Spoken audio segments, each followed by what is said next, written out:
નમસ્કાર દર્શક મિત્રો, બોટાદ દસ્તક ન્યૂઝમાં આપનું હાર્દિક સ્વાગત છે અને હું છું LD મકવાણા। આપ જોઈ રહ્યા છો બોટાદ દસ્તક ન્યૂઝ। હવે પછીના સમાચાર વિગતવાર। બોટાદ જિલ્લા નિવાસી અધિક કલેક્ટરશ્રીના અધ્યક્ષસ્થાને જિલ્લા સંકલન અને ફરિયાદ નિવારણ સમિતિની બેઠક સંપન્ન।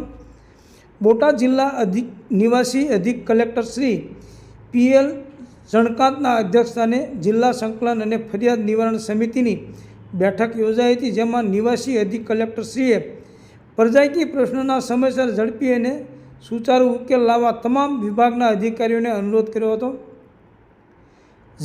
જિલ્લા સંકલનમાં પ્રથમ પદાધિકારીશ્રીઓ સાથે અધિક નિવાસી કલેક્ટરશ્રી સહિતના અધિકારીઓની બેઠક મળી હતી, જેમાં બોટાદ જિલ્લાના વિકાસ માટે રજૂ કરાયેલા પ્રશ્નોનું તાત્કાલિક નિવારણ લાવવા અધ્યક્ષસ્થાનેથી સૂચવાયું હતું। ત્યારબાદ જિલ્લા સંકલનના અધિકારીશ્રીઓ સાથેની બેઠકમાં આગામી 24 માસમાં નિવૃત્ત થનાર કર્મચારીઓના પેન્શન કેસો, ખાતાકીય તપાસના કેસો, માહિતી અધિકાર અધિનિયમ 2005 હેઠળ આવતી અરજીઓના નિકાલ બાબતેના પ્રશ્નોનો નિયત સમય મર્યાદામાં સત્વરે ઉકેલ આવે તે માટે અધિક કલેક્ટરશ્રીએ માર્ગદર્શિત કર્યા હતા।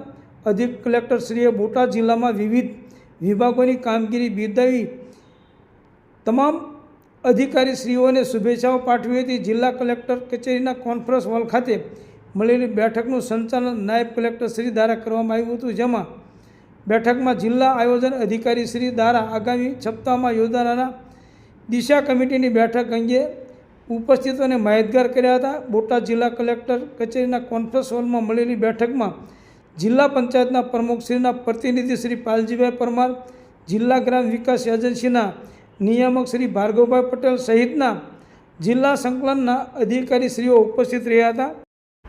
આલેખન હેમાલી ભટ્ટ, બોટાદ દસ્તક ન્યૂઝ, LD મકવાણા, બોટાદ।